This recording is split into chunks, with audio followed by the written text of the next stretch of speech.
السلام علیکم ورحمۃ اللہ وبرکاتہ۔ الحمد للہ رب العالمین والصلاة والسلام علی رسولہ الکریم، اما بعد فاعوذ باللہ من الشیطان الرجیم، بسم اللہ الرحمن الرحیم، رب اشرح لی صدری ویسر لی امری واحلل عقدۃ من لسانی یفقہوا قولی۔ پیارے سامعین کرام، درس حدیث کے اس پروگرام میں آپ کا استقبال ہے۔ آپ کا بھائی آفاق احمد السنابلی۔ پیارے سامعین، ہماری گفتگو چل رہی ہے کتاب الجامع میں جو احادیث ابن حجر العسقلانی رحمۃ اللہ علیہ نے ذکر کی ہیں، انہی احادیث کا معنی و مفہوم، اور اسی طریقے سے ان احادیث کے اندر جو عظیم تعلیمات، عظیم پیغامات موجود ہیں، ان کی وضاحت۔ پیارے سامعین کرام، آج ہمارے سامنے کتاب الجامع باب الادب کی حدیث نمبر 4 ہے، جس کے راوی ابن مسعود رضی اللہ تعالی عنہ ہیں۔ کہتے ہیں، وعن ابن مسعود رضی اللہ تعالی عنہ قال رسول اللہ صلی اللہ علیہ وسلم اذا کنتم ثلاثة فلا يتناجى اثنان دون الآخر حتى تختلطوا بالناس من اجل ان ذلك يحزنه، متفق علیہ واللفظ لمسلم۔ اس حدیث کے راوی عبداللہ بن مسعود رضی اللہ تعالی عنہ ہیں، اور یہ حدیث متفق علیہ ہے، لیکن ابن حجر العسقلانی رحمۃ اللہ علیہ نے جہاں سے یہ حدیث نقل کی ہے وہ امام مسلم رحمۃ اللہ علیہ کی کتاب، یعنی اس حدیث کے الفاظ جو ہیں وہ امام مسلم رحمۃ اللہ علیہ کی کتاب صحیح مسلم سے ابن حجر العسقلانی رحمۃ اللہ علیہ نے نقل کیا ہے۔ دیکھیں، سب سے پہلے آئیے ہم حدیث کے راوی جو ہیں عبداللہ بن مسعود رضی اللہ تعالی عنہ کے بارے میں جانتے ہیں۔ عبداللہ بن مسعود رضی اللہ تعالی عنہ سابقین اولین میں سے ہیں، یعنی وہ لوگ جنہوں نے اسلام کے ابتدائی وقت ہی میں اسلام قبول کر لیا تھا، اور اسی طریقے سے عبداللہ بن مسعود رضی اللہ تعالی عنہ ان خوش نصیب صحابہ کرام میں سے ہیں جن صحابہ کرام نے 2 بار اللہ کے راستے میں ہجرت کی۔ اسی طریقے سے عبداللہ بن مسعود رضی اللہ تعالیٰ عنہ ان صحابہ کرام میں سے ہیں جن صحابہ کرام نے سب سے پہلے بیت المقدس کی طرف رخ کر کے صلاۃ ادا کی، اس کے بعد پھر خانہ کعبہ کی طرف بھی انہیں رخ کر کے نماز ادا کرنے کا موقع ملا۔ اسی طریقے سے عبداللہ بن مسعود رضی اللہ تعالیٰ عنہ اللہ کے رسول صلی اللہ علیہ وسلم کے ساتھ مختلف غزوات میں بھی شریک ہوتے رہے۔ عبداللہ بن مسعود رضی اللہ تعالیٰ عنہ ان بکثرت احادیث روایت کرنے والے 10 صحابہ کرام میں سے ایک ہیں۔ عبداللہ بن مسعود رضی اللہ تعالیٰ عنہ سے کل جو احادیث روایت ہیں وہ 8، ان کی تعداد کل 848 پہنچتی ہے۔ آپ کو فقیہ الامہ بھی کہا جاتا ہے۔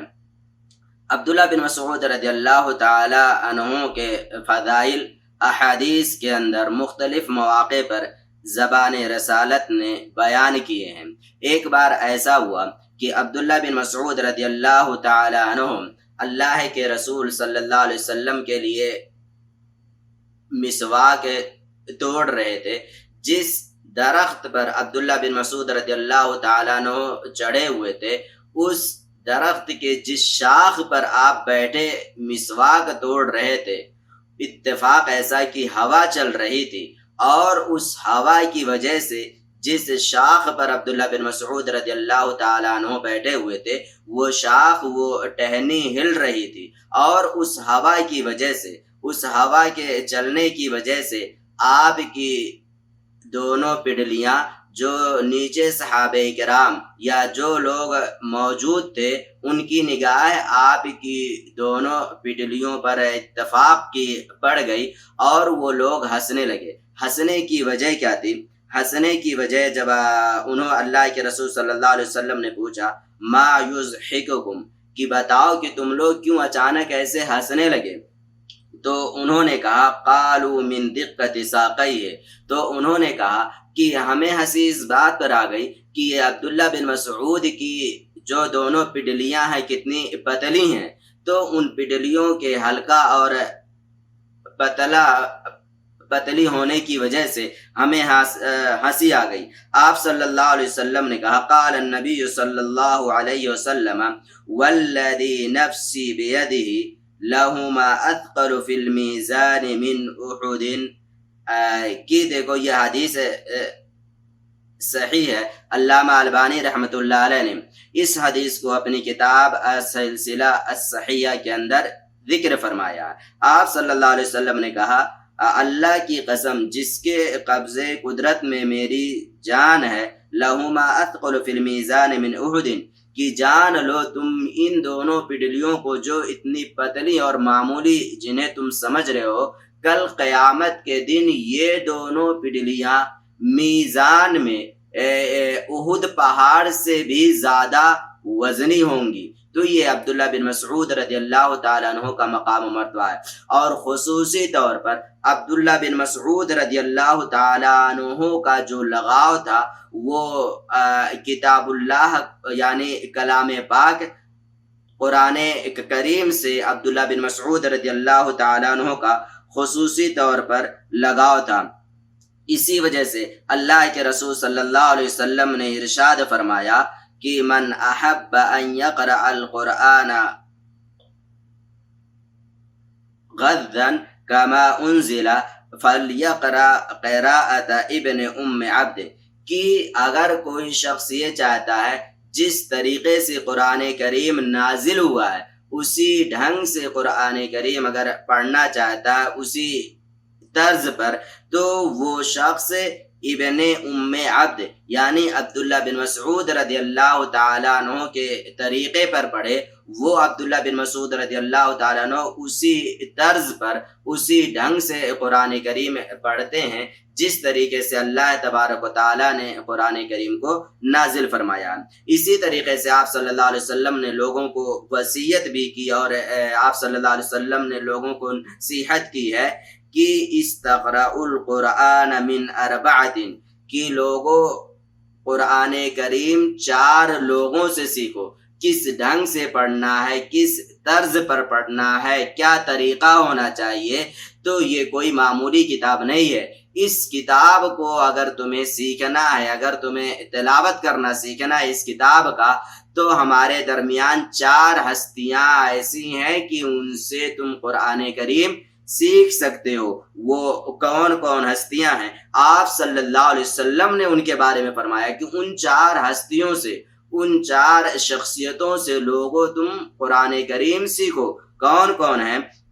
نمبر 1 من عبداللہ بن مسعود، سب سے پہلے نمبر پر عبداللہ بن مسعود رضی اللہ تعالیٰ عنہ سے آپ صلی اللہ علیہ وسلم نے کہا کہ لوگوں ان سے قرآن کریم سیکھو۔ وہ ابی بن کعب، اور اسی طریقے آپ صلی اللہ علیہ وسلم نے فرمایا ابی بن کعب سے سیکھو، وہ معاذ بن جبل، اور معاذ بن جبل سے سیکھو، اور اسی طریقے سے سالم بن ابی حذیفہ، اور اسی طریقے سے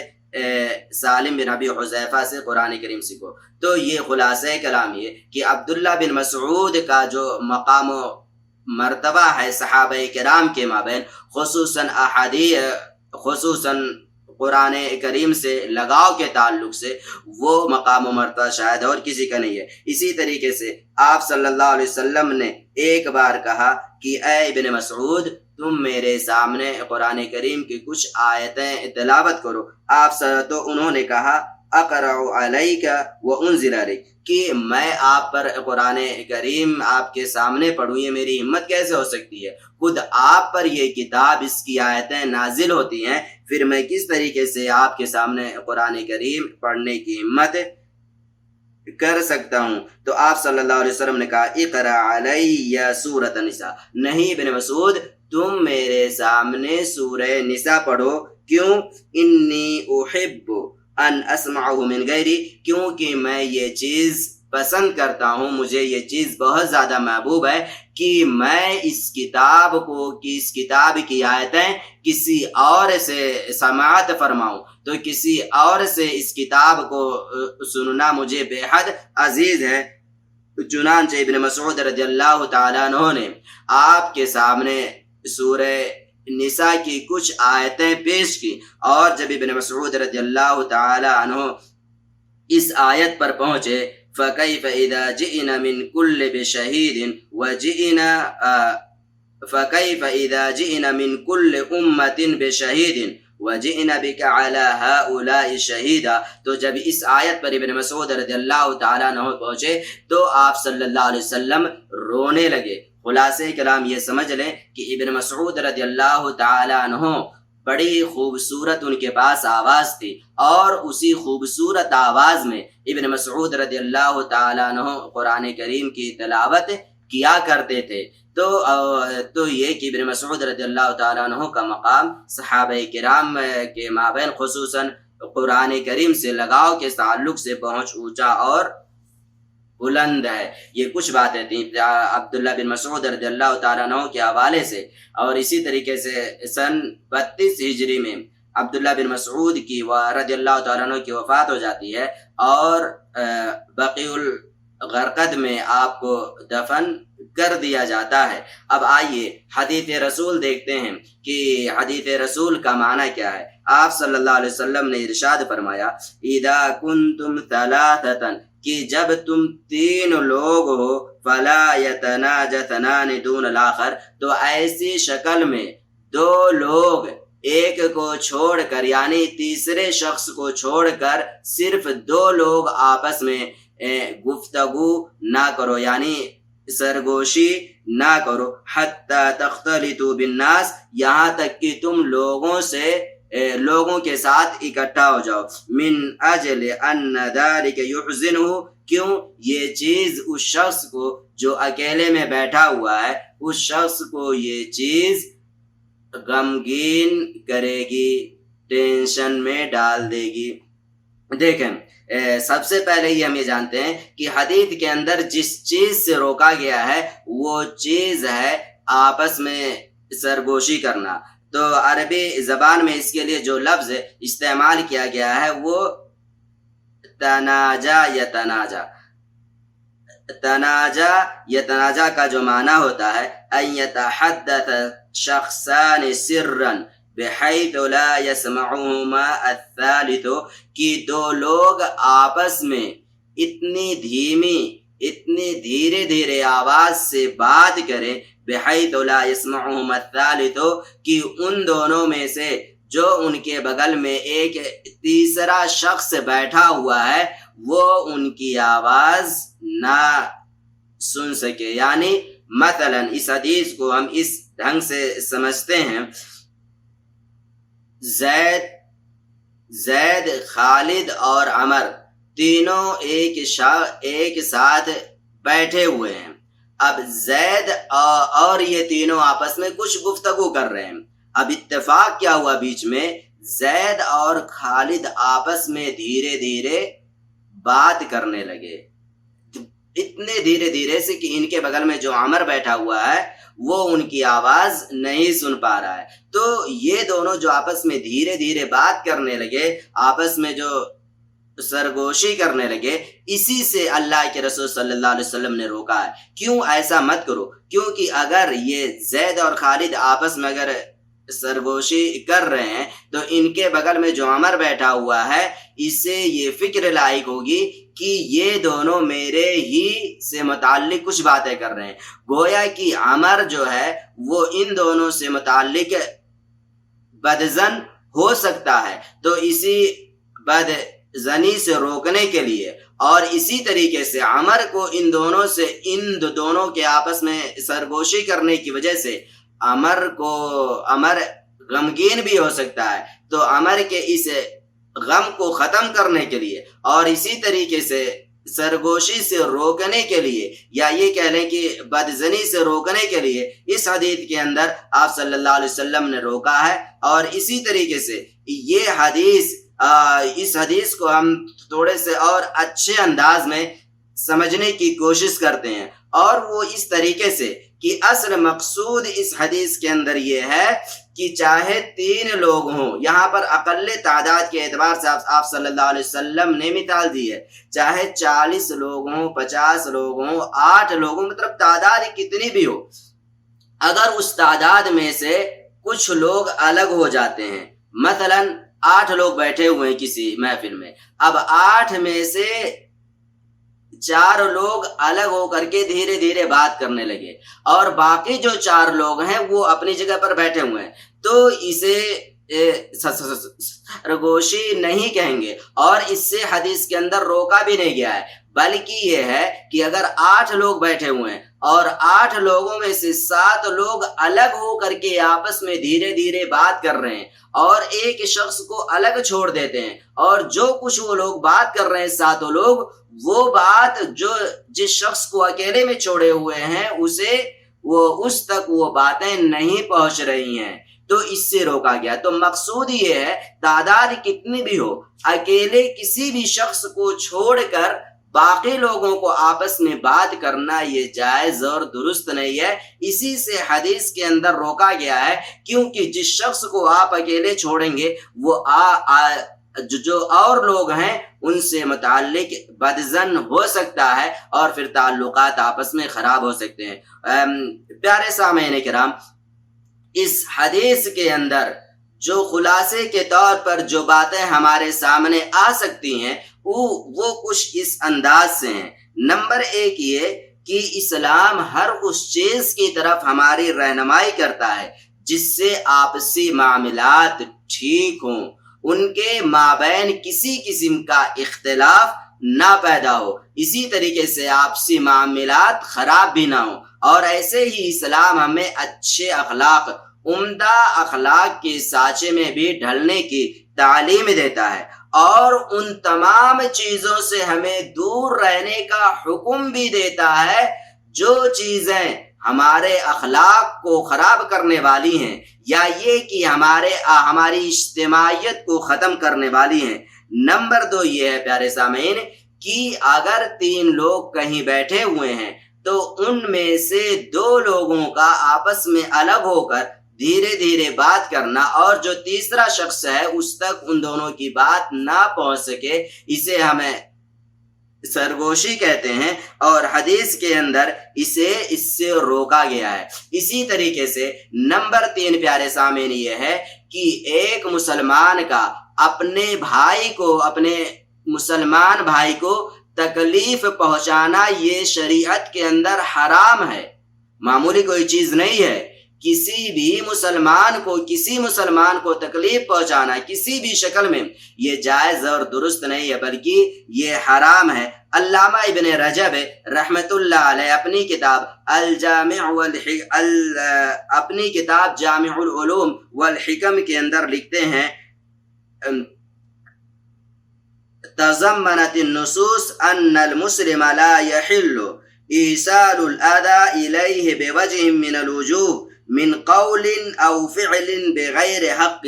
کی شریعت کے تمام نصوص کو ادلہ اکٹھا کرنے کے بعد میں جو بات ہمارے سامنے نکل کر آتی ہے وہ یہ کہ کسی بھی مسلمان کے لیے حلال نہیں ہے، جائز نہیں ہے کہ وہ کسی بھی شکل میں کسی بھی طریقے سے اپنے مسلمان بھائی کو تکلیف پہنچائے، چاہے اپنے قول سے، اپنے بات سے، یا اپنے عمل یعنی فعل سے، ناحق کسی بھی مسلمان کا کسی بھی شکل میں تکلیف پہنچانا یہ شریعت کے اندر جائز اور درست نہیں ہے۔ ابن رجب رحمۃ اللہ علیہ کا یہ قول ہے، جامع العلوم والحکم کے اندر انہوں نے ذکر کیا ہے۔ اسی طریقے سے پیارے سامعین، اگر شریعت ہمیں کسی چیز سے روکتی ہے، منع کرتی ہے، تو اس میں ہمارا ہی فائدہ ہے۔ اور ایسا ہوتا ہے پیارے سامعین، کبھی کبھار کی شریعت ہمیں کسی چیز سے روکے گی